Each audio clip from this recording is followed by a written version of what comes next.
नमस्कार। सर्वप्रथम मैं केंद्रीय विद्यालय संगठन को धन्यवाद देना चाहूँगा कि उन्होंने राष्ट्रीय खेल दिवस की महत्ता और कोविड-19 जैसे विषय पर मुझे 5 मिनट बोलने का मौका दिया। क्रीड़ा से निर्माण चरित्र का, चरित्र से निर्माण राष्ट्र का। National building through character building bye sports. पूर्व में कहीं पड़ी हुई इस स्लोगन को आज की चर्चा की वर्तमान परिस्थिति में सार्थकता होनी चाहिए, ऐसा मैं समझता हूँ। आज 29 अगस्त, जो कि भारत का गौरव कहे जाने वाले, भारत को 2-3 दशकों तक ओलंपिक खेलों में लगातार चैंपियन बनाकर हॉकी में भारत को विश्व विजेता का खिताब दिलाने वाले व जर्मनी के तानाशाह हिटलर द्वारा उनकी सेना में मेजर की उपाधि दिए जाने के प्रस्ताव को ठुकराने वाले भारत देश के महान खिलाड़ी श्री ध्यानचंद जी के जन्मदिवस के रूप में राष्ट्र इस दिन को मनाता आ रहा है। आप सभी को खेल दिवस की बहुत बहुत शुभकामनाएं। परंतु खेल दिवस मनाना जाना चाहिए तो क्यों? इस प्रश्न की प्रासंगिकता के विषय में पूर्व में गहन चिंतन जरूर हुआ होगा। संभवतः राष्ट्र को खेलों में ऊंचा स्थान दिलाना इसका मुख्य उद्देश्य भी रहा होगा। साथ ही समाज के हर वर्ग के बच्चों, युवा शक्ति मैदान पर आकर खेलें, खेलों के माध्यम से स्वस्थ शरीर, मानसिक स्वास्थ्य, तीक्ष्ण बुद्धि, संस्कारवान भारतीय युवा जो कि खेलों के माध्यम से राष्ट्रीय चरित्र निर्माण करना मुख्य उद्देश्य रहा होगा, ऐसा मैं सोचता हूँ। परंतु जब वर्तमान समय में जब युवा पीढ़ी इलेक्ट्रॉनिक गैजेट्स के जाल में पूरी तरह फंस गई है, जकड़ गई है, वे खेल माध्यम, खेल के मैदान उनकी पहुंच से बहुत दूर होते जा रहे हैं। वह कोरोना जैसे खतरे में हम हमारा पिछला आधा साल गुजार चुके हैं, इतना बुरा दौर हम देख चुके हैं। ऐसे समय में हमारी युवा छात्र शक्ति को मैं इस बात को बहुत ही मजबूती के साथ समझाना चाहूँगा कि जब बात हमारे सर्वाइवल की है तो अब हमें कुछ चीज़ों को बहुत सीरियसली ले लेना चाहिए। तो इसके लिए बैलेंस डाइट, मैदान पर हमारी अनुशासित व पूर्ण मनुष्य से जानने की हमारी प्रतिज्ञा हमें अच्छे स्वास्थ्य के नए आयाम पर पहुंचा सकती है। और ये वो फीलिंग हो सकती है जिस फीलिंग को शायद आज तक आपने कभी फील ही नहीं किया हो।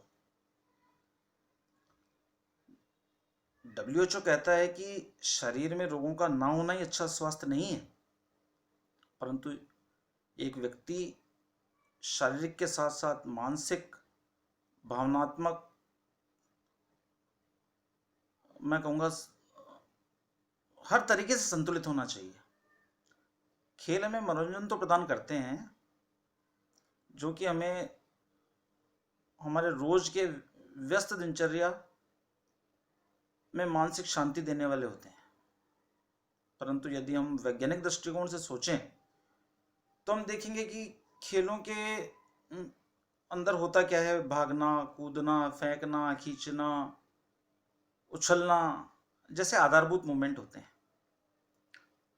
और उसके बाद जब हम देखते हैं कि जैसे हमने कोई एक्टिविटी चालू की तो हमारी मसल्स पर और बोन्स पर हमारी बॉडी का जो वेट है वो एक तरह से भार का काम करता है। और जब हम इस भार को बढ़ा करके काम करते हैं, रेगुलर बार बार इस काम को दोहराते हैं, तो हम देखते हैं कि कुछ समय तो हमारी मसल्स में दर्द होता है, परंतु उसके बाद में हमारी मसल्स उस दर्द को सहन करने की आदी हो जाती हैं। और जब ये आदी हो जाती हैं तो हम कहते हैं कि हमारी ताकत बढ़ रही है। उसी प्रकार जब हम एक्टिविटीज करते हैं तो ब्लड के अंदर ब्लड का परिसंचरण तेज हो जाता है, क्योंकि शरीर की मसल्स ऑक्सीजन मांगती है क्योंकि उन्हें एनर्जी का डिफ्यूज़न करना है और एनर्जी प्रोड्यूस करनी है कुछ एक्टिविटी करने के लिए आगे भी। तो उसके लिए ब्लड को ऑक्सीजन लाना होता है, तो उसके लिए हमारे लंग्स को ज़्यादा अधिक क्षमता के साथ काम करना पड़ता है, ज़्यादा मात्रा में ऑक्सीजन अंदर लेनी होती है। तो इससे हम कहते हैं कि हमारे लंग्स का साइज बढ़ रहा है, हम ज़्यादा मात्रा में ऑक्सीजन अंदर ले पाते हैं, ज़्यादा मात्रा में कार्बन डाइऑक्साइड बाहर निकाल पाते हैं। ये ऑक्सीजन हृदय की पंपिंग एक्टिविटी के साथ में ज़्यादा मात्रा में जब हृदय ब्लड को बाहर पंप कर पाता है, तो हम उससे कार्डियक आउटपुट कर देते हैं। जो हमारी धमनियां हैं, शिराएं हैं, इनके अंदर जो कोलेस्ट्रॉल जमा हो रहा है, उनको हम वहाँ से डिप्लाई कर पाते हैं, हटा पाते हैं। तो इस तरीके से हम कहते हैं कि हमारी ऑक्सीजन की कैपेसिटी बढ़ गई, फेफड़ों की कैपेसिटी बढ़ गई, धमनियों की, हृदय की और मसल्स की, इनकी सबकी कैपेसिटी बढ़ रही है। और हमारा मानसिक मानसिक तौर पे हम ये कहें कि बॉडी के संतुलन व सूचना का आदान प्रदान तेजी से हो सकता है। शरीर में जमा अतिरिक्त ऊर्जा को शरीर खर्च करता है, जिससे मेटाबॉलिज्म रेट अच्छी हो जाती है। वह शरीर आवश्यक हार्मोन का स्राव करना शुरू करता है, ताकि हमारी समस्त शरीर के तंत्र उचित तरीके से काम कर सकें व रोग प्रतिरोधक क्षमता को बढ़ाया जा सके। शरीर मानसिक सामाजिक तौर पर और भी मजबूत करे हमें। कोविड के समय में यदि आप मेरे को सुझाव माने तो ठीक रहेगा। पहला ये कि आप कार्बोहाइड्रेट और फैट से रिलेटेड जितनी डाइटरी सप्लीमेंट है उनको थोड़ा सा कम करें, या डाइट में उन चीज़ों को भी कम करें। आपकी एक्टिविटीज़ को ज़रूर बढ़ाया जाना चाहिए, क्योंकि इस कोरोना टाइम में हमने घर पे काफ़ी कुछ बना बना के नई नई चीज़ें खाई हैं। कुछ योगा प्रैक्टिस हो सकती हैं, जैसे सूर्य नमस्कार है, कपालभाति है। सूर्य नमस्कार एक बेसिक फॉर्म है जिसके अंदर बहुत सारी एक्टिविटीज़ 10-12 काउंट के अंदर हम करते हैं और कुछ रेपिटेशन उसके लगाते हैं, तो उसमें लगभग हमारी योगिक एक्टिविटीज़ उसके अंदर होती हैं, एक्सरसाइजेज और पोस्चर्स बनते हैं।